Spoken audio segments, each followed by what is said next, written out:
Hello students welcome to Sarvashala. आज मैं तुम्हारे আগন্তুক মেট্ৰিক পৰীক্ষাৰ কাৰণে সমাজ বিজ্ঞানৰ যেটো ইতিহাস পাৰ্ট আছে এই পাৰ্টৰ পৰা যিমানখিনি ইম্পৰ্টেন্ট এমসিকিউ ইয়াৰ উপৰি যিমানখিনি লং কোৱেশ্চন তোমালোকৰ আগন্তুক মেট্ৰিক পৰীক্ষাত অহাৰ খুব চান্স আছে মই গোটেইখিনি কোৱেশ্চন আনসাৰ তোমালোকক ওচৰত আলোচনা কৰিম আৰু মই এই কোৱেশ্চন আনসাৰখিনি বিভিন্ন ডিস্ট্ৰিক্টত হৈ যোৱা টেষ্ট পেপাৰ ইয়াৰ উপৰি যিখিনি কোৱেশ্চন বেংক আৰু তোমাৰ যোৱা 10 বছৰৰ কোৱেশ্চন আনসাৰৰ কি মই এনালাইজ কৰি মই তোমালোকক কোৱেশ্চন আনসাৰখিনি মই কম তোমালোকে এইখিনি বিশ্বাসেৰে হেৰি কৰিবা পঢ়িবা চাবা তোমালোকে মেট্ৰিকত এটা সুন্দৰ মাৰ্ক পাবা আৰু ইয়াৰ উপৰি সমাজ বিজ্ঞান যদি ভাল হৈ যায় তোমালোকৰ পাৰ্চেন্টেজটো অকমান ভাল হয় গতিকে মই ভাবো আজিৰ ভিডিঅ'টো তোমালোকে চালে কোৱেশ্চন আনসাৰখিনি ভালদৰে শিকিলে তোমালোকে সমাজ বিজ্ঞানৰ যেটো ইতিহাস পাৰ্ট তাৰ পৰা সম্পূৰ্ণ মাৰ্কস পাবা গতিকে তোমালোকে কোৱেশ্চন আনসাৰখিনি মই যিমানখিনি কম তোমালোকে মনোযোগেৰে বিশ্বাসেৰে ভালদৰে চাবা ইতিহাস পাৰ্টত তোমালোকৰ টোটাল 5টা চেপ্টাৰ আছে প্ৰথমটো হৈছে বংগ বিভাজন আৰু স্বদেশী আন্দোলন সেকেন্ডটো হ'ল মহাত্মা গান্ধী আৰু ভাৰতৰ স্বাধীনতা সংগ্ৰাম ইয়াৰ পিছত থাৰ্ডটো হ'ল তোমাৰ যে অসমত ব্ৰিটিছ জাগৰণ আৰু কৃষক বিদ্ৰোহ তাৰ পিছত ফৰ্থটো হ'ল 4 নম্বৰটো হ'ল স্বাধীনতা আন্দোলন আৰু অসমত জাতীয় জাগৰণ তাৰ পিছত 5 নম্বৰটো হ'ল ভাৰত আৰু উত্তৰ পূৰ্বাঞ্চলৰ সাংস্কৃতিক ঐতিহ্য আজি এইটো ভিডিঅ'ত মই গোটেইখিনি যিখিনি ইম্পৰ্টেন্ট আলোচনা কৰিম গতিকে চোৱা প্ৰথম যেটো চেপ্টাৰ আছে বংগ বিভাজন আৰু স্বদেশী আন্দোলন ইয়াৰে তোমালোকৰ এমসিকিউটো চাবা যে বংগ বিভাজন ভাইসৰয় লৰ্ড নেথানিয়েল কাৰ্জনৰ শাসনকালত হৈছিল সংগঠিত হৈছিল তাৰ পিছত আৰু এটা এমসিকিউ হ'ল ইম্পৰ্টেন্ট এমসিকিউ যে সিপাহী বিদ্ৰোহ কিমান চনত হৈছিল যে 1857 চনত সমাজ বিজ্ঞানত যেহেতু এমসিকিউ খুব আহে গতিকে মই এমসিকিউ ইনক্লুড এমসিকিউ আৰু ভিতৰৰ কোৱেশ্চন গোটেইখিনি মই আলোচনা কৰিম ইয়াৰ পিছত তোমালোকে ভিতৰৰ আৰু এটা এমসিকিউ হ'ল যে ব্ৰিটিছ শাসনৰ বিপক্ষে বংগভংগৰ বিৰোধী আন্দোলনটো আছিল সৰ্বভাৰতীয় পৰ্যায়ৰ প্ৰথমটো সক্ৰিয় জাতীয় সংগ্ৰাম তোমাৰ এমসিকিউ আহিব পাৰে যে সক্ৰিয় জাতীয় সংগ্ৰাম ভাৰতৰ সৰ্বভাৰতৰ কোনটো তোমালোকে ক'ব লাগিব যে বংগ বিভাজন বিৰোধী আন্দোলন ইয়াৰ পিছত তোমালোকে চোৱা যে ৰাওলাট আইন বা নিয়ন্ত্ৰণকাৰী আইন যেটো আছিল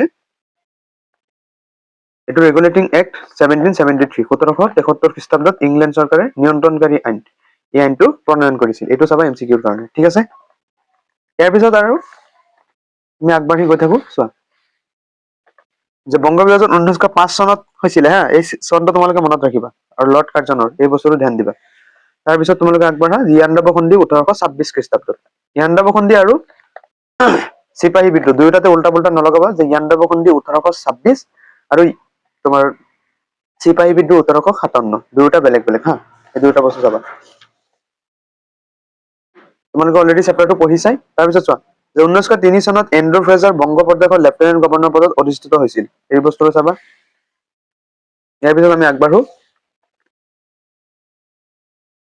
তোমালোকৰ এজাচন ৰিজনত আহিব পাৰে যে ঐক্যবদ্ধ বংগ এটা বৃহৎ শক্তি দ্বিখণ্ডিতকৰণৰে বৃহৎ বংগ শক্তিক ভাঙি চিঙি চুৰমাৰ কৰিব এইষাৰ বাক্য কাৰ আছিল যে ভাৰত কচিপ হাবাৰ্ট বিজলীয়ে কাৰ্জনলৈ লিখিছিল গতিকে এইটো তোমালোকৰ এজাচন ৰিজনৰ কাৰণে তোমালোকৰ আহিব পাৰে যে তলৰ উক্তিটো কাৰ ইয়াৰ পিছত তোমালোকৰ মোষ্ট ইম্পৰ্টেন্ট পাৰ্ট হৈছে যে বংগ বিভাজনৰ যি 4টা দফা আছে 4টা দফাৰ ভিতৰত প্ৰথম দফা আৰু দ্বিতীয় দফাটো দা মোষ্ট ইম্পৰ্টেন্ট মই কৈয়ে থাকো ষ্টুডেণ্টক গতিকে তোমালোকে প্ৰথম দফাটো চোৱা তোমালোকে যিকোনো দুটা শিকি থবা যিকোনো দুটাৰ ভিতৰত এইটো চাবা খ যে পূৰ্ববংগ আৰু অসম প্ৰদেশৰ ৰাজধানী হ'ব ঢাকা তেতিয়া কৈছিলে এইটো সহজ এইটো আৰু যেটো চতুৰ্থ মই এই তিনিটা মুখস্থ কৰিছিলো বা বুজি হেৰি কৰিছিলো গতিকে এই তিনিটা মই তোমালোকক সাজেষ্ট কৰি আছো যে ৰাজশ্বাহী ঢাকা আৰু চট্টগ্ৰাম সংমণ্ডলৰ সৈতে অসম সংলগ্ন নতুন প্ৰদেশখনৰ নাম পূৰ্ববংগ আৰু অসম হ'ব তাৰ পিছত পূৰ্ববংগ আৰু অসমৰ ৰাজধানী হ'ব ঢাকা চোৱা কিমান ইজি দুটা পাৰ্ট হৈ গ'ল আমাৰ তাৰ পিছত নেক্সট যেটো পইণ্ট এটো অসমৰ ৰাজধানী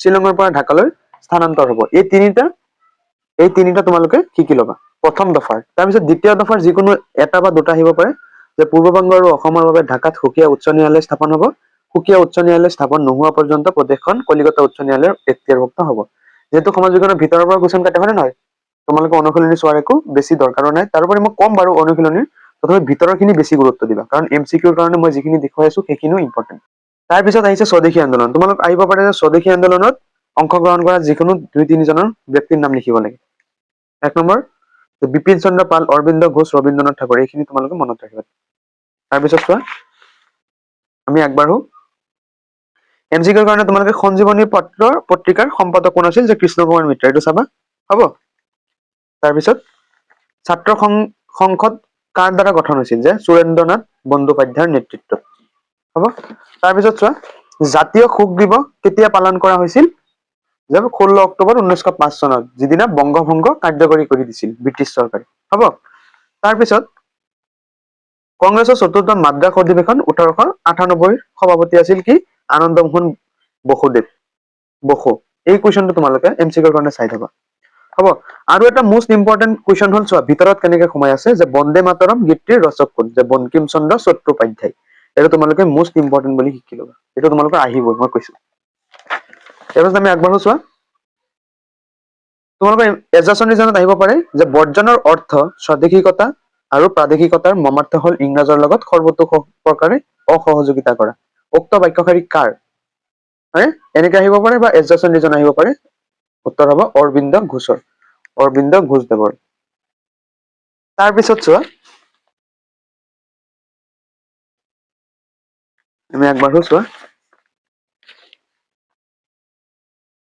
স্বদেশী আন্দোলনত অগ্ৰণী নাৰীসকলৰ ভিতৰত সৰলা দেৱী চৌধুৰীণী আছিল এজন। এই কুৱেশ্যনটো চাবা।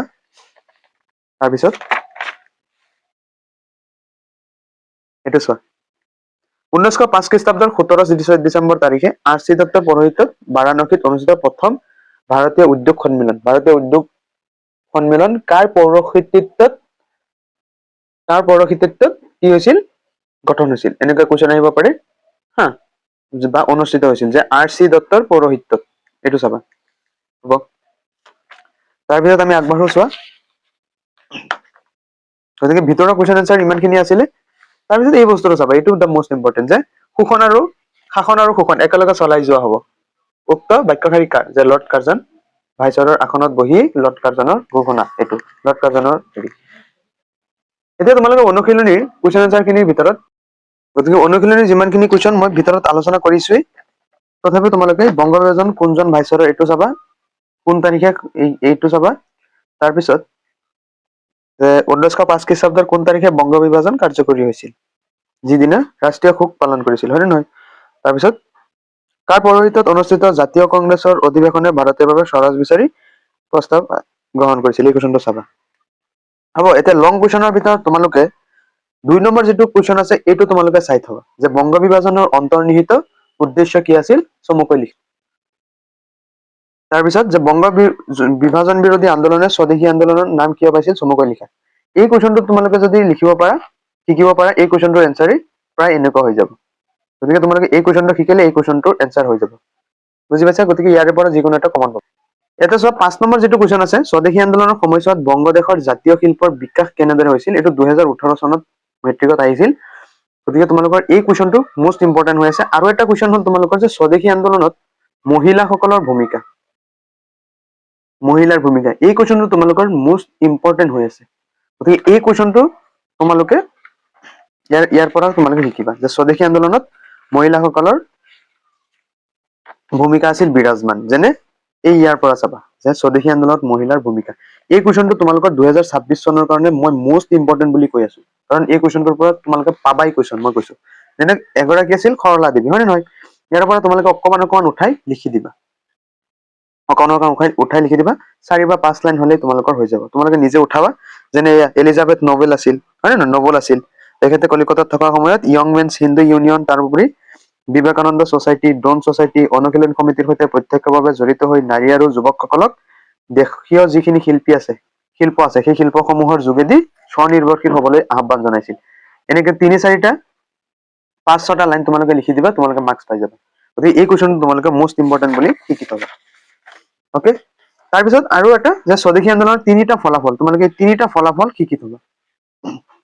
হ'ব, আৰু এটা ইম্পৰ্টেণ্ট কুৱেশ্যন হ'ল যে স্বদেশী আন্দোলনত জাতীয় কংগ্ৰেছৰ ভূমিকা আলোচনা কৰা। স্বদেশী আন্দোলনত জাতীয় কংগ্ৰেছৰ ভূমিকা আলোচনা কৰা। এই কুৱেশ্যনটো তোমালোকে চাই যাবা, আলোচনা কৰা। চাবা, লং কুৱেশ্যন এনেকুৱা ভিতৰৰ পৰা আহে। তোমালোকে ইয়াৰ পৰা যিকোনো এটা শিকি থবা। স্বদেশী আন্দোলনত কংগ্ৰেছৰ ভূমিকা, স্বদেশী আন্দোলনত কংগ্ৰেছৰ ভূমিকা আছিল অতুলনীয়, হয় নহয়? এই বস্তুখিনি চাবা,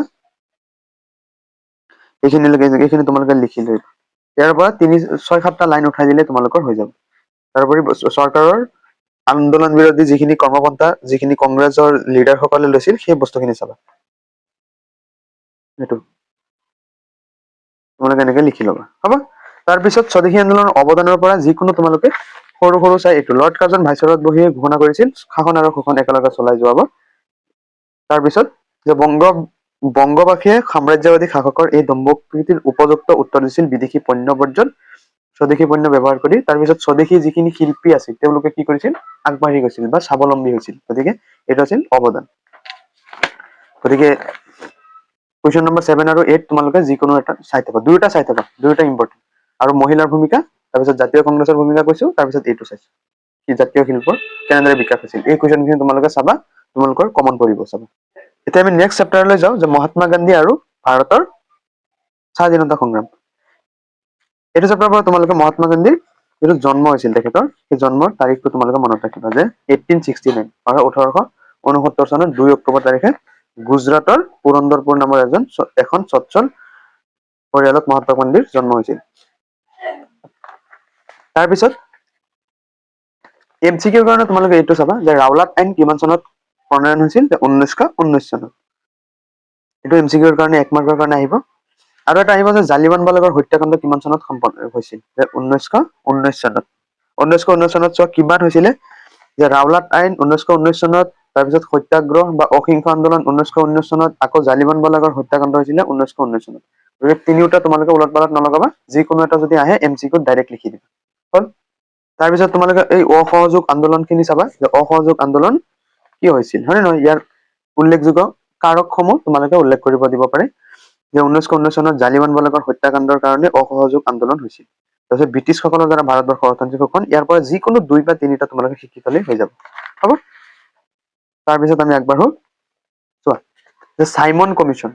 চাইমন কমিশ্যনৰ পৰা তোমালোকৰ এই পাৰ্টৰ পৰা মই কৈছো এটা হলেও কুৱেশ্যন পাবা। চোৱা, লাহোৰত লালা লাজপাৰ নেতৃত্বত হোৱা এটা চাইমন বিৰোধী সমদলৰ ওপৰত পুলিচে নিৰ্দয়ভাৱে লাঠি চালনা কৰে, য'ত লাজপত ৰায় বেয়াকৈ আহত হয় আৰু তাৰ ফলতে তেওঁৰ মৃত্যু হয়। তাৰপিছত 1929 চনত লাহোৰত জৱাহৰলাল নেহৰুৰ সভাপতিত্বত বহা কংগ্ৰেছ অধিৱেশনত ভাৰতীয়সকলৰ মুখ আকাংক্ষা হিচাপে পূৰ্ণ স্বৰাজৰ দাবী উত্থাপন কৰা হয়। MCQ আহিব, যে পূৰ্ণ স্বৰাজৰ দাবী কিমান চনত দাবী কৰা হৈছিল, বা ক'ত হেৰি কৰা হৈছিল, যে লাহোৰত 1929 চনত লাহোৰত। কাৰ সভাপতিত্বত বহিছিল, যে কংগ্ৰেছ অধিৱেশনত জৱাহৰলাল নেহৰুৰ সভাপতিত্বত। এই কুৱেশ্যনটো তোমালোকে চাই থবা। অকে। তাৰপিছত আইন অমান্য আন্দোলন 1930, এইখিনিতো তোমালোকে জানাই, হয় নাই। আইন অমান্য আন্দোলনৰ কি কি দাবীসমূহ আছিল, সেই দাবীসমূহৰ পৰা যিকোনো এটা কুৱেশ্যন আহে তোমালোকৰ। গতিকে মই যিখিনি কৈ আছো তোমালোকে শিকি থবা। তাৰপিছত দাণ্ডী যাত্ৰা কিমান চনত হৈছিল, যে দাণ্ডী যাত্ৰা কিমান চনত হৈছিল, 1930 চনত দাণ্ডী যাত্ৰা হৈছিল। তাৰপিছত আৰু এটা MCQ আহিব পাৰে, যে দাণ্ডী যাত্ৰাৰ কিমান কিলোমিটাৰ দূৰত্ব অতিক্ৰম কৰি, 385 কিলোমিটাৰ। ক'ৰ পৰা ক'লৈ, সেই কুৱেশ্যনটো আহিব পাৰে। যে আহমেদাবাদৰ সবৰমতী আশ্ৰমৰ পৰা ভাৰতৰ পশ্চিম উপকূলত থকা দাণ্ডী নামৰ গাঁওখনলৈ। এই বস্তুটো তোমালোকে চাই থবা। অকে।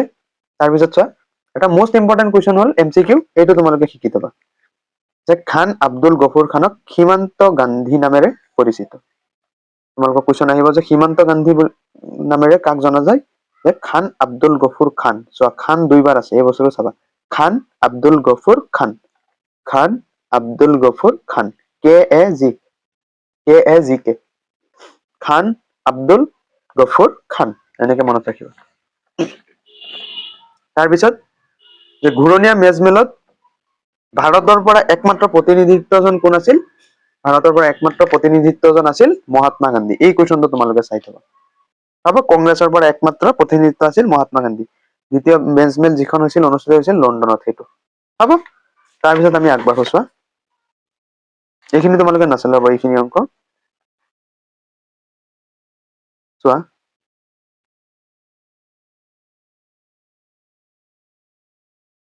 তাৰপিছত চোৱা, তোমাৰ যে কৰিম কিম্বা মৰিম কোনটো আন্দোলনত ধ্বনি বা উদ্ধৃত এইটো, হয় নহয়, যে আগষ্ট ক্ৰান্তি, আগষ্ট বিপ্লৱৰ, বুজি পাইছা, যে ভাৰত ত্যাগ আন্দোলনত। তিনিটা যদি MCQ আহে, ভাৰত ত্যাগ আন্দোলন লিখিবা। যদি আহে তোমাৰ যে আগষ্ট বিপ্লৱ বুলি লিখিবা। বুজি পাইছা নাই, যিহেতু আগষ্ট বিপ্লৱেই কি, যে ভাৰত ত্যাগ আন্দোলন, হয় নে নহয়। তাৰপিছত চোৱা, আমি আগবাঢ়ো। চোৱা, ইয়াতে চোৱা, যে ভাৰতীয় সেনাবাহিনী বা আজাদ হিন্দ ফৌজৰ কোনে গঠন কৰিছিল, কোন, যে নেতাজী সুভাষ চন্দ্ৰ বসু। এই কুৱেশ্যনটো তোমালোকে চাবা। জাতীয়তাবাদী নেতা আছিল সুভাষ চন্দ্ৰ বসু। তেখেতৰে নেতৃত্বত জাতীয় সেনাবাহিনী নাইবা আজাদ হিন্দ ফৌজ পূৰ্ণ গঠন কৰে। তাৰপিছত চোৱা, সুভাষ চন্দ্ৰ বসুৱে গঠন কৰা ভাৰতীয় জাতীয় সেনাবাহিনীৰ মূল শ্লোগান কি আছিল? যে জয় হিন্দ। এইটো তোমালোকে MCQ আহিব পাৰে, গতিকে এই বস্তুখিনি চাবা। আৰু এটা বিখ্যাত যিটো হেৰি আছিল যে মোক তেজ দিয়া আৰু মই তোমালোকক স্বাধীনতা দিম, উক্তিভাষী কাৰ? যে সুভাষ চন্দ্ৰ বসুৰ। এই কুৱেশ্যনটো তোমালোকে ভালদৰে চাবা। অকে, তাৰপিছত চোৱা 37 পেজত চোৱা যে ভাৰত স্বাধীন আইন 1947 চনৰ জুলাই মাহত ব্ৰিটিছ সংসদে ভাৰত স্বাধীন আইন অনুমোদন কৰে। এইটো তোমালোকৰ MCQৰ কাৰণে মষ্ট ইম্পৰ্টেণ্ট, গতিকে এইটো তোমালোকে চাই থবা 37 পেজত। আৰু চোৱা তোমাৰ 38 পেজৰ যে ৰেড ক্লিফ ৰেখাক ভাৰত আৰু বাংলাদেশৰ সীমা বুলি কোৱা হয়। এই কুৱেশ্যনটো তোমালোকে শিকি থবা, এইটো MCQৰ কাৰণে মষ্ট ইম্পৰ্টেণ্ট। যে ভাৰত আৰু বাংলাদেশৰ মাজৰ সীমাক কি বুলি কোৱা হয়? ৰেড ক্লিফ ৰেখা। অনুশীলনী কুৱেশ্যন এনচাৰ খিনি চোৱা। এইটো চাবা অনুশীলনী 2 নম্বৰটো। এইটো তোমালোকক কৈছোৱেই যে সত্যাগ্ৰহৰ কৌশল গান্ধীয়ে কোন দেশত পোনপ্ৰথমে প্ৰয়োগ কৰিছিল? এই কুৱেশ্যনটো চাবা। আৰু 5 নম্বৰ কুৱেশ্যনটো চাবা, চৌৰি চৌৰাৰ ঘটনা কেতিয়া সংঘটিত হৈছিল? তোমালোকৰ আগন্তুক মেট্ৰিক পৰীক্ষাৰ কাৰণে এইটো ইম্পৰ্টেণ্ট। তাৰপিছত চোৱা 9 নম্বৰটো তোমালোকক কৈছোৱেই যে খান আব্দুল গফুৰ খান। তাৰপিছত 11 নম্বৰ চোৱা 1932 চনত সাম্প্ৰদায়িক বাটোৱাৰা ঘোষণা কৰা ব্ৰিটিছ প্ৰধানমন্ত্ৰীজনৰ নাম কি আছিল? এইটো চাবা। তাৰপিছত 12 নম্বৰ কুৱেশ্যনটো চাবা। আৰু 14 নম্বৰটো মই তোমালোকক কৈছোৱেই, 15 নম্বৰটো কৈছো। এতিয়া এইটো চেপ্টাৰৰ পৰা তোমালোকে এই কুৱেশ্যনটো ভালদৰে শিকিবা যে সত্যাগ্ৰহ বুলিলে কি বুজে? যি তিনিটা স্থানীয় বিবাদৰ বাবে গান্ধীয়ে সত্যাগ্ৰহক পোনপ্ৰথমে প্ৰয়োগ কৰিছিল, সেই তিনিটাৰ বিষয়ে সংক্ষিপ্ত ৰূপত লিখা। এই কুৱেশ্যন তোমালোকে চাবা। আৰু 3 নম্বৰটো চোৱা যে 1920 আৰু 1922 চনত গান্ধীজীয়ে কিয় অসহযোগ আন্দোলন আৰম্ভ কৰিছিল? ইয়াৰ কাৰ্যসূচী কি?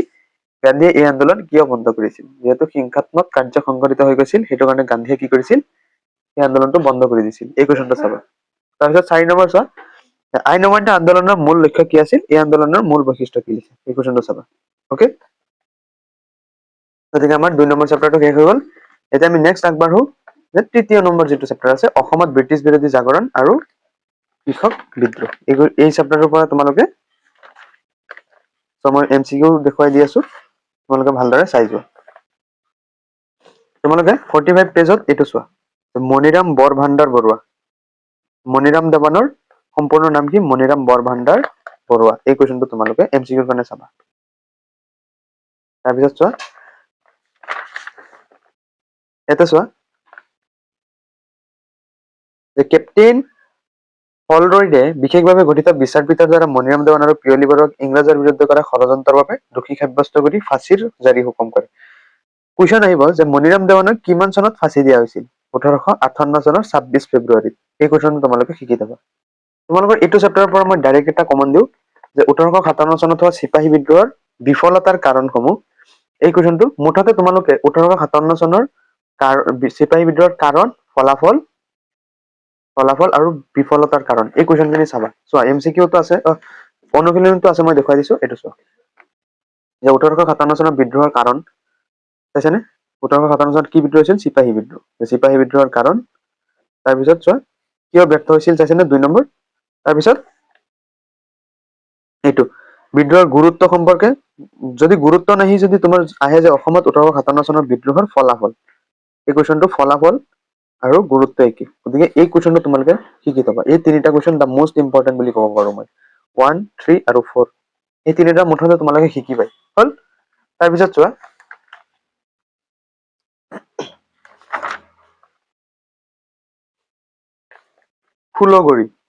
ফুলগড়ী নগাঁৱৰ যি ফুলগড়ী, ব্ৰিটিছৰ অৰ্থনৈতিক শোষণৰ বিৰুদ্ধে শোষিত কৃষক ৰাইজে কৰা অসমৰ প্ৰথমটো বিদ্ৰোহ হৈছে ফুলগড়ী ধাবা। তোমালোকক প্ৰথম MCQ যদি আহিব যে অসমৰ প্ৰথম বিদ্ৰোহটো কি? শোষিত কৃষক ৰাইজে কৰা প্ৰথম বিদ্ৰোহটো কি? যে ফুলগড়ী ধাবা 1861 চনত হৈছিল। গতিকে এই কুৱেশ্যনটো চাবা। তাৰপিছত চোৱা ফুলগড়ীৰ যি কৃষক বিদ্ৰোহ হৈছিল সেই সময়ত ইংৰাজ উপায়ুক্ত কোন আছিল? যে লেফটেনেণ্ট হাৱাৰ্ড স্কন্স। এই কুৱেশ্যনখিনি চাবা হ'ল। তাৰপিছত আমি আগবাঢ়ো চোৱা যে ৰঙিয়াৰ কৃষক বিদ্ৰোহ কিমান চনত আৰম্ভ হৈছিল? 1893 চনত। এই কুৱেশ্যনটো চাবা। অকে, গতিকে এইটো চেপ্টাৰ ইমানখিনি চালেই হ'ব।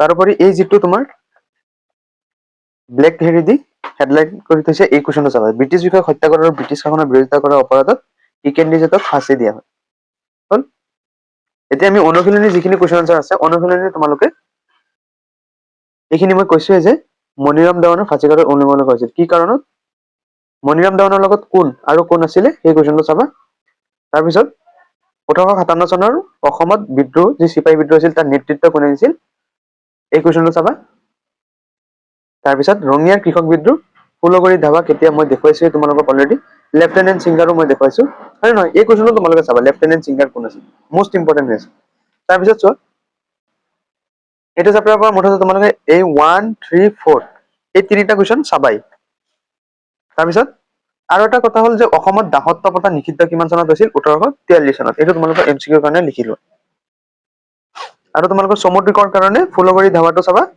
আৰু অসমত কৃষক বিদ্ৰোহৰ গুৰুত্ব এই দুটা চাবাই মুঠতে এইখিনি চোৱাৰ কোনো দৰকাৰ নাই তথাপি তোমালোকে ইয়াৰ পৰা পথৰুঘাটৰ যিটো আছে 7 নম্বৰ কুৱেশ্যনটো তোমালোকে চাই থবা হ'ব এইখিনি চালে তোমালোকৰ যিটো 3 নম্বৰ চেপ্টাৰ এইটো সম্পন্ন হৈ যাব মুঠতে তোমালোকে এই কুৱেশ্যনখিনি বেছি গুৰুত্ব দিবা এইখিনিৰ পৰা যিকোনো এটা কমন পাবা এতিয়া আমি আগবাঢ়ো চতুৰ্থ যিটো চেপ্টাৰ আছে ভাৰতৰ স্বাধীনতা আন্দোলন আৰু অসমত জাতীয় জাগৰণ এই চেপ্টাৰটোৰ মই যিমানখিনি এমচিকিউ এৰ উপৰি ভিতৰৰ কুৱেশ্যন আছে মই গোটেইখিনি দেখুৱাই দিম চোৱা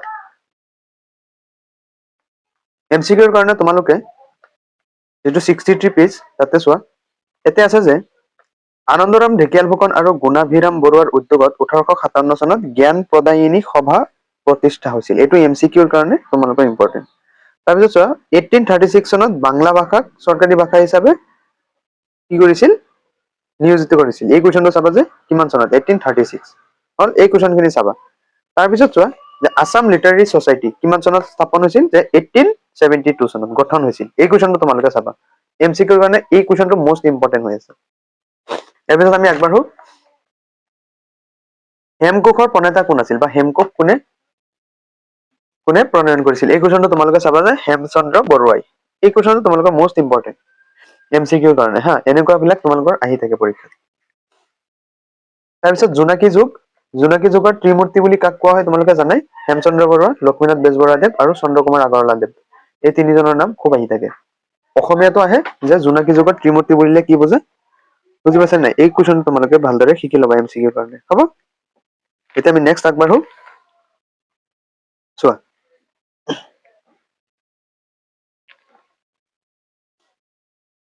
যে ৰায়ত সভাৰ ৰূপায়ণত কোন কাৰ আগশাৰীৰ ভূমিকা আছিল যে লক্ষ্মীনাথ বৰকাকতি হৰিবিলাস আগৰৱালা তাৰপিছত লম্বোদৰ বৰা তেওঁলোকৰ এইখিনি চাবা এইটো চেপ্টাৰৰ পৰা ষ্টুডেণ্ট তোমালোকে যি আহোম সভা আছে এই আহোম সভাটো ভালদৰে শিকি ল'বা এই যিটো হেৰি পাৰ্ট আছে আহোম সভাৰ ইয়াৰে পৰা তোমালোকৰ খুব কুৱেশ্যন আহি থাকে আহোম সভা আৰু যোৰহাটৰ সাৰ্বজনীন সভা এই দুয়োটা তোমালোকে এইটো চেপ্টাৰৰ মোষ্ট ইম্পৰ্টেণ্ট পাৰ্ট বুলি ভাবিবা যে পদ্মনাথ গোহাঁইদেৱৰ নেতৃত্বত আহোম সভা 1893 চনত প্ৰতিষ্ঠা হৈছিল এই কুৱেশ্যনখিনি তোমালোকে চাবা আৰু প্ৰথম অধিৱেশন শিৱসাগৰত হৈছিল হা আহোম সভাৰ সম্পাদক আছিল পদ্মনাথ গোহাঁই বৰুৱা ইয়াৰে পৰা তোমালোকে যিকোনো 4-5টা লাইনো যদি উঠাই দিয়া 6-7টা 10টা লাইন তথাপি তোমালোকে মাৰ্কছ পাই যাবা গতিকে এই পাৰ্টখিনি তোমালোকে মুঠতে চাবাই আহোম সভা আৰু যোৰহাট সাৰ্বজনীন সভা যে 1884 চনত জগন্নাথ বৰুৱাৰ নেতৃত্বত যোৰহাট সাৰ্বজনীন সভা স্থাপিত হয় তোমালোকে চাবা যোৰহাট সাৰ্বজনীন সভাৰ মূল উদ্দেশ্যসমূহ কি আছিল তাৰোপৰি কাৰ্যাৱলীসমূহ তোমালোকে চাই থবা যিকোনো এটা বা দুটা কৰি হ'ব মুঠতে এই পাৰ্টটো তোমালোকৰ এটা মোষ্ট ইম্পৰ্টেণ্ট বুলি কৈ আছো তাৰপিছত 1905 খ্ৰীষ্টাব্দৰ 1 নৱেম্বৰত তদানীন্তন অসমৰ মুখ্য আয়ুক্ত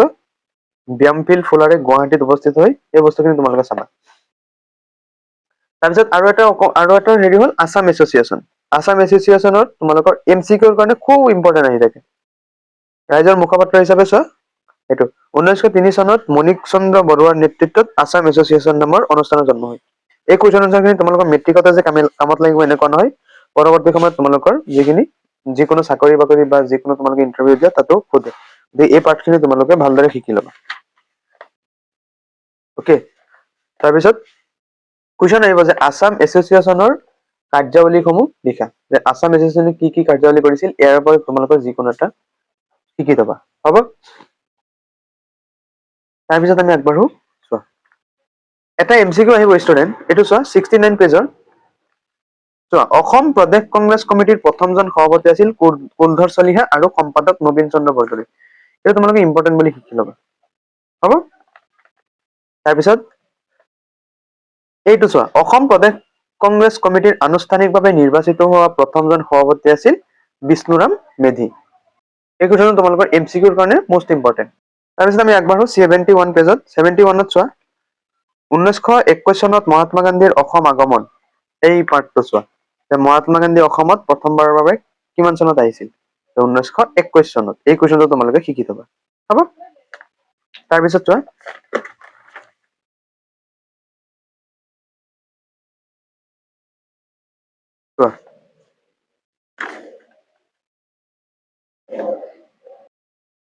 77 পেজত চোৱা যে 1969 চনত অসম কৃষি বিশ্ববিদ্যালয় আছাম এগ্ৰিকালচাৰ যিটো ইউনিভাৰ্চিটি সেইটো স্থাপন হৈছিল। এই কুৱেশ্যন তোমালোকে MCQৰ কাৰণে শিকিবা। তাৰপিছত পশু চিকিৎসা বিদ্যালয় নগাঁৱৰ পৰা বৰ্তমানৰ গুৱাহাটীৰ খানাপাৰালৈ স্থানান্তৰিত কৰা হয়।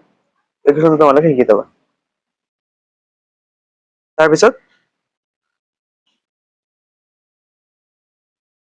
এইটো অসম চিকিৎসা মহাবিদ্যালয় কিমান চনত স্থাপিত হৈছিল? 1947 চনত।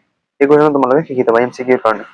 এতিয়া আমি যিখিনি অনুশীলনী কুৱেশ্যন মুঠতে এই চেপ্টাৰটো তোমালোকে মই যিখিনি ভিতৰখিনি দেখিব গৈছো চাবলৈ গৈছো সেই কুৱেশ্যন এনচাৰ খিনি চাবা। 9 নম্বৰ কুৱেশ্যনটো চাবা।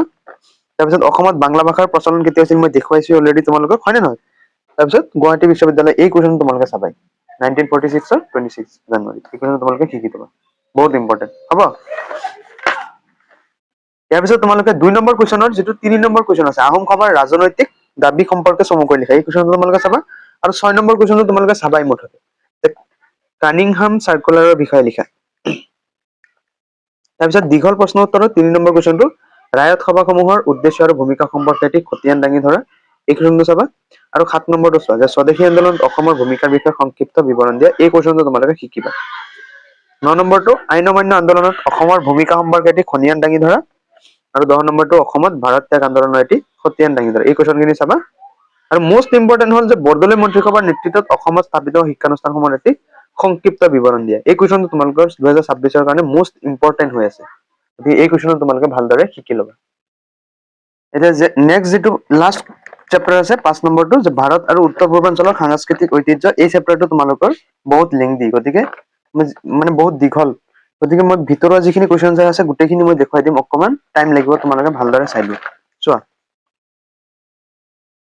এই কুৱেশ্যনটো চাবা যে খ্ৰীষ্টপূৰ্ব 4ৰ্থ সহস্ৰাব্দতে সিন্ধু উপত্যকাত এক উন্নত নাগৰিক সভ্যতাৰ বিকাশ হৈছিল হৰপ্পা আৰু মহেঞ্জোদাৰো। এই কুৱেশ্যনটো তোমালোকে চাবা। মহেঞ্জোদাৰো নগৰ দুখনক সামৰি সিন্ধু উপত্যকাৰ পৰা গংগেয় উপত্যকাৰ মিৰাট পৰ্যন্ত এই সভ্যতা বিস্তৃত আছিল। বহু সংখ্যক পণ্ডিতৰ মতে সিন্ধু সভ্যতাৰ ঘাই নিৰ্মাতা আছিল দ্ৰাবিড়সকল।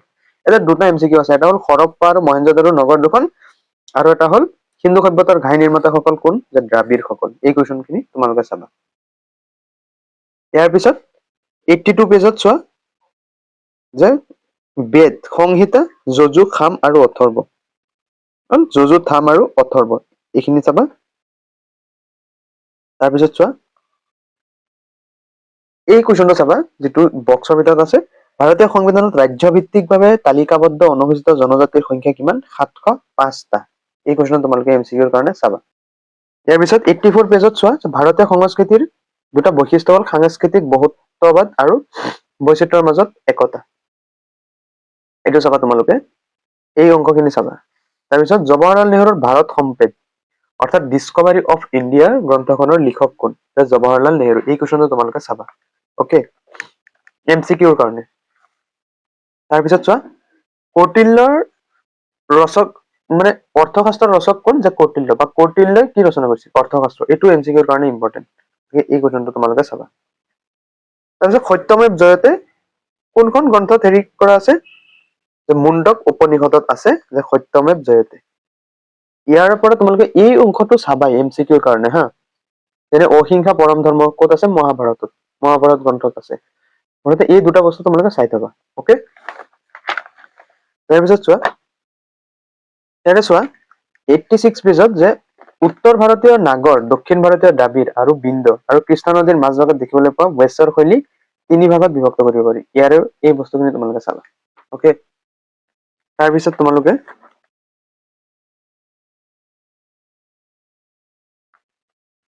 উত্তৰ পূৰ্বাঞ্চলৰ অংশৰ পৰা আমি চাওঁ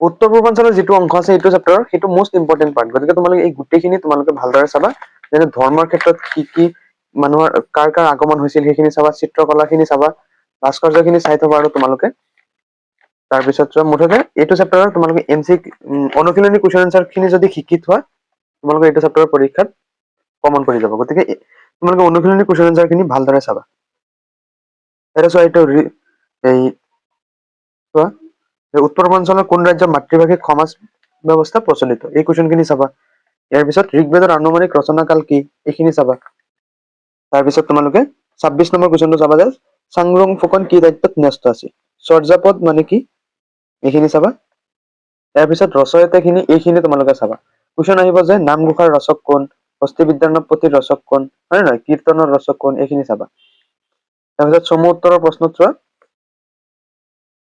চমু উত্তৰৰ প্ৰশ্নত 1 নম্বৰ কুৱেশ্যনটো চাবা যে খ্ৰীষ্টীয় 6ষ্ঠ শতিকাৰ পিছত ভাৰতলৈ অহা দুটা বিদেশী জাতিৰ নাম আৰু সিন্ধু উপত্যকাত আৱিষ্কৃত হোৱা ধৰ্মীয় উদ্দেশ্যত ব্যৱহৃত হোৱা দুটা মূৰ্তিৰ নাম এইটো বেদৰ 4খন সংহিতাৰ নাম লিখা এইখিনি কুৱেশ্যন তোমালোকে চাবা তাৰপিছত 30 নম্বৰ যিটো কুৱেশ্যন আছে 30 আৰু 34 30 আৰু 40 এই কুৱেশ্যন দুটা চাবা 30 কুৱেশ্যন কি আছে ভাৰতৰ যোগ বিদ্যাৰ বিষয়ে চমুকৈ লিখা আৰু 34 অসমৰ প্ৰাচীন নাম কামৰূপ আৰু প্ৰাগজ্যোতিষৰ উল্লেখ থকা 3খন গ্ৰন্থৰ নাম ৰামায়ণ মহাভাৰত আৰু বিষ্ণু পুৰাণ এইটো 30 আৰু 34 এই দুটা কুৱেশ্যন তোমালোকে চাবা তাৰপিছত ইউনেস্কোৰ দ্বাৰা বিশ্ব ঐতিহ্য ক্ষেত্ৰ হিচাপে তালিকাভুক্ত হোৱা ভাৰতৰ 3টা স্থাপত্য উল্লেখ কৰা এই কুৱেশ্যনটো চাবা আৰু ওজাপালিৰ দুটা ভাগৰ নাম লিখা এই কুৱেশ্যনটো তোমালোকে চাবা যেটো 16 কুৱেশ্যন 106 পেজৰ দীঘল উত্তৰৰ প্ৰশ্নৰ প্ৰথম কুৱেশ্যনটো তোমালোকে চাবা ভাৰতৰ সাংস্কৃতিক বহুত্ববাদৰ উৎপত্তি আৰু বিকাশৰ বিষয়ে চমুকৈ লিখা এই কুৱেশ্যনটো চাবা আৰু 7 নম্বৰ কুৱেশ্যনটো চোৱা যে অসমৰ চিত্ৰকলাৰ ঐতিহ্যৰ বিষয়ে চমুকৈ লিখা আৰু 8 নম্বৰ অসমৰ ধৰ্মীয় বিবিধতা আৰু সংহতিৰ বিষয়ে লিখা এই কুৱেশ্যনখিনি তোমালোকে চাবা তাৰপিছত চমু টুকাৰ বিষয়ে ভিতৰত তোমালোকে 1 নম্বৰটো চাবা যে প্ৰাচীন ভাৰতৰ ভাস্কৰ্য শিল্প আৰু অসমৰ বৈষ্ণৱী সাহিত্য এইখিনি অংশ তোমালোকে ভালদৰে চাই থবা এইখিনি চালে মই ভাবো তোমালোকৰ সমাজ বিজ্ঞানৰ যিটো ইতিহাস খণ্ড আছিল ইতিহাস খণ্ডৰ তোমালোকৰ সামৰণি পৰিব আৰু মই ভাবো তোমালোকে ভাল মাৰ্কছ পাবা গতিকে ষ্টুডেণ্ট তোমালোকৰ ইতিহাস খণ্ডৰ গোটেইখিনি চেপ্টাৰ মই আজি আলোচনা কৰিলো যিখিনি তোমালোকৰ খুব ইম্পৰ্টেণ্ট এই পইণ্ট আহি থাকে গতিকে তোমালোকে আশা কৰো ভিডিঅটো ভাল পাইছা আজি ভিডিঅটো লাইক কৰি তোমালোকে আমাৰ সেৱা পাঠশালা সাবস্ক্ৰাইব কৰি ৰাখিবা এণ্ড নেক্সট পাৰ্টত মই তোমালোকৰ যিখিনি ভূগোল আৰু অৰ্থনীতি বিজ্ঞান আছে গোটেইখিনি আলোচনা কৰিম আৰু চাবা তোমালোকৰ মেট্ৰিকত 99% কমন পৰিব আৰু এইখিনি টপিকৰ পৰাই তোমালোকৰ কুৱেশ্যন মেইনলি কাটে গতিকে আশা কৰো তোমালোকে ভিডিঅটো ভাল পাইছা গতিকে আজিলৈ আহিছো ভিডিঅটো লাইক কৰি দিবা আজি আহিছো থেংক ইউ